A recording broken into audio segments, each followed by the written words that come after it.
La demora es la tumba de la obediencia. Lo sabes bien. Has sentido esa voz en tu interior, esa convicción clara que te dice exactamente lo que debes hacer. Conoces el mandamiento, lo has leído en las santas escrituras, lo has escuchado desde el púlpito. Sabes que Dios te llama a actuar, a cambiar, a obedecer, pero algo te detiene. Tal vez es el miedo, tal vez es la comodidad del día a día. Tal vez es la ilusión de que mañana será un día mejor para comenzar. Y así, día tras día, vas postergando lo que tu conciencia ya sabe que debe hacerse. La dilación se convierte en desobediencia disfrazada de prudencia. Pero existe otro camino, un camino donde la convicción y la acción se encuentran sin espacio entre ellas. Un camino donde el conocimiento de la voluntad de Dios no descansa hasta convertirse en obediencia inmediata. Este es el camino del salmista y es el camino que puede transformar tu vida hoy. Hay una historia en las Santas Escrituras que pinta este principio con colores vivos. Es la historia de un profeta exiliado y una viuda desesperada. Es la historia de una obediencia que desafió toda lógica humana y desató la provisión celestial. Elías había declarado sequía sobre el pueblo. Por la palabra de su boca, los cielos se habían cerrado. Ni rocío ni lluvia caerían sobre la tierra, sino por su orden. El juicio de Dios sobre la idolatría de Acab había comenzado. Pero el mismo profeta que pronunció la sentencia debía ahora huir del rey que buscaba su cabeza. Dios lo envió primero al arroyo. Allí los cuervos le traerían pan y carne cada mañana y cada tarde. Bebía del arroyo que estaba junto a él. Pero el mismo juicio que había pronunciado sobre la tierra comenzó a alcanzar al profeta. El arroyo se secó. Las piedras que antes estaban cubiertas de agua, ahora estaban expuestas al sol. Entonces vino la palabra de Jehová: levántate, vete a Sarepta de Sidón y mora allí. He aquí, yo he mandado allí a una mujer viuda que te sustente. Sarepta, lugar de gentiles, lugar de Jezabel, el último lugar donde un profeta hebreo esperaría encontrar provisión. Pero Elías se levantó y fue. No cuestionó, no dudó, no pidió una señal más clara. Elías obedeció. Llegó a la puerta de la ciudad, exhausto por el viaje, y con el polvo del camino sobre su manto. El sol del mediodía golpeaba sobre él sin misericordia, y allí, junto a la entrada, vio a una mujer, vestida con vestidos gastados de la viudez, inclinada sobre el suelo, tomando 2 pedazos de leña para su última comida. Elías se acercó. Te ruego que me traigas un poco de agua en un vaso para que beba. Ella se volvió para ir a buscarla. Entonces él añadió: te ruego que me traigas también un bocado de pan en tu mano. La mujer se detuvo, se volvió hacia él. Sus ojos mostraban una mezcla de sorpresa y desesperación. Vive Jehová tu Dios, que no tengo pan cocido, solamente un puñado de harina tengo en la tinaja y un poco de aceite en una vasija. Y ahora recogía 2 leños para entrar y prepararlo para mí y para mi hijo, para que lo comamos y nos dejemos morir. Escucha el peso de esas palabras. Un puñado de harina, un poco de aceite, 2 leños, una última comida y luego la muerte. Ella había calculado sus recursos finales, había aceptado su destino. No había esperanza más allá de ese día. Pero Elías, portador de la palabra de Dios, contestó con una autoridad que solo puede venir de la certeza divina. No tengas temor. Ve, haz como has dicho, pero hazme a mí primero una pequeña torta cocida debajo de la ceniza, y tráemela, y después harás para ti y para tu hijo. Porque Jehová Dios de Israel ha dicho así: la harina de la tinaja no escaseará, ni el aceite de la vasija disminuirá, hasta el día en que Jehová haga llover sobre la faz de la tierra. Imagina ese momento. La viuda, con lo último que le quedaba en sus manos, confrontada con una petición imposible: darle primero al profeta, confiar en una promesa que nunca había escuchado antes, apostar la vida de su hijo en las palabras de un extraño. Y aquí está el punto crucial de la historia.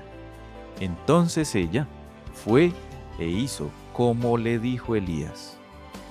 No dice que lo pensó, no dice que lo consultó con los vecinos, no dice que esperó hasta la mañana siguiente para tomar una decisión más informada. Dice que fue e hizo. Una prontitud absoluta, obediencia inmediata, fe en acción, sin el lujo de la demora. Y continúa diciendo la Santa Escritura: y comió él, y ella, y su casa, muchos días, y la harina de la tinaja no escaseó, ni el aceite de la vasija menguó, conforme a la palabra que Jehová había dicho por Elías. La provisión divina siguió a la obediencia presurosa. No la precedió, no apareció antes de que ella actuara. Vino después de que ella dio el paso de fe. Su prontitud en obedecer fue la llave que abrió los almacenes del cielo. Ahora volvamos al salmista, al hombre que escribió las palabras que hoy nos convocan. Salmo 119, versículo 60. Me apresuré y no me retardé en guardar tus mandamientos. Escucha la urgencia en esas palabras. Me apresuré. No caminé despacio. No lo consideré durante semanas. No esperé el momento perfecto. Allá dice, me apresuré. La palabra hebrea aquí habla de un movimiento veloz, de una acción decidida, de una eliminación de todo obstáculo entre el conocimiento y la acción. Y no me retardé. Aquí está la segunda parte. No solo aceleró su obediencia, sino que deliberadamente se opuso a la demora. La tardanza no fue una opción que consideró. La postergación no encontró espacio en su corazón. Entre escuchar la palabra de Dios y la obediencia, no hubo espera. Este salmo fue escrito por un hombre que conocía el extravío. Los versículos anteriores muestran que había equivocado el camino de Dios, había experimentado las cuerdas de los impíos, había conocido la aflicción, pero en medio de todo eso había tomado una decisión. Cuando volviera a Dios, lo haría sin demora. Nuestro comentarista, en su profundo comentario sobre este pasaje, señala algo especial. Dice que el salmista volvió a los testimonios de Dios inmediatamente después de admitir que estaba perdido. No hubo un periodo de lamentación estéril, no hubo tiempo prolongado de autocompasión, sino que admitió su error e inmediatamente tomó nuevamente el camino. Esto nos enseña que así como el pecador debe apresurarse a escapar de su condición perdida, así también el creyente tiene la obligación de ser igualmente presuroso en glorificar a Dios. La urgencia no es solo para la conversión inicial, es para cada acto de obediencia, para cada regreso después de cada tropiezo, para cada paso que damos en el camino de la santificación. Y aquí está el contraste más especial que el comentarista señala. En este proceso de restauración, Dios no tardó. Mientras el hombre se apresura a volver, descubre que Dios ya estaba esperando. La gracia divina estaba disponible de inmediato. No había periodo de espera. No hay castigo temporal antes de la restauración. el Padre Celestial abraza al Hijo que vuelve a Él con los brazos abiertos desde el primer paso de su regreso. La prontitud en la obediencia se vincula directamente con lo que valoramos. El salmista había declarado antes: mi porción es Jehová. Cuando Dios es tu herencia suprema, cuando Él es tu tesoro más grande, la obediencia no se siente como una carga, se convierte en un privilegio que debe ser abrazado de inmediato. Piensa en cómo funcionan nuestras prioridades. Si alguien te dijera que hay $1.000.000 esperándote, pero solo estará disponible durante las próximas 24 horas, ¿te tardarías en ir a recogerlo? ¿Dirías que lo harás la próxima semana? Por supuesto que no. Seguro cancelarías todo y te apurarías porque valoras ese tesoro. El salmista valoraba a Dios más que a cualquier tesoro de este mundo. Por eso se apresuró, por eso no se retardó, porque reconocía que cada momento fuera de la obediencia era un momento fuera de la plenitud de la bendición de Dios. Matthew Henry también señala que ninguna preocupación o tristeza debe obstaculizar el cumplimiento presuroso de la palabra de Dios. El mundo te dirá que esperes hasta que te sientas mejor, que pospongas la obediencia hasta que las circunstancias sean más favorables, que demores tu compromiso hasta que tengas más claridad. Pero el salmista se opone a esa lógica del mundo. Él sabía que la obediencia no espera condiciones perfectas. La obediencia crea las condiciones adecuadas. No obedeces porque todo está bien. Obedeces y entonces todo comienza a alinearse según el propósito de Dios. Hay una exhortación final en el comentario de Matthew Henry que no quiero pasar por alto. Él contrasta la prontitud del creyente con aquellos que se apresuran por placeres pecaminosos. Hay personas que pierden el sueño por sus ambiciones egoístas, que madrugan por su codicia, que se quedan despiertos por sus pasiones destructivas. Y si ellos tienen esa diligencia para el mal, ¿cuánto más debemos tenerla nosotros para el bien? Si el mundo se apresura por lo temporal, ¿no deberíamos nosotros levantarnos temprano para buscar lo eterno? Ellos corren tras las sombras, pero nosotros vamos en pos de la luz. Su urgencia es por lo que perece, pero nuestra urgencia debe ser por lo que a vida eterna permanece. Pero aquí está la verdad que debemos enfrentar. Nosotros mismos no podemos generar tal prontitud. Nuestra carne es perezosa, nuestro corazón es tardo para creer y para obedecer. Intentamos construir, a veces disciplinas, por pura fuerza de voluntad, pero al final fallamos. Intentamos apresurarnos hacia Dios y descubrimos que nuestros pies están como atados por cadenas invisibles. Queremos obedecer sin demora, pero la demora parece ser nuestra condición natural. ¿Dónde está la solución? Bueno, la solución no está en ti. La solución está en Cristo Jesús. Él es quien vino con prontitud cuando fue llamado. Cuando el Padre envió al Hijo, no hubo demora.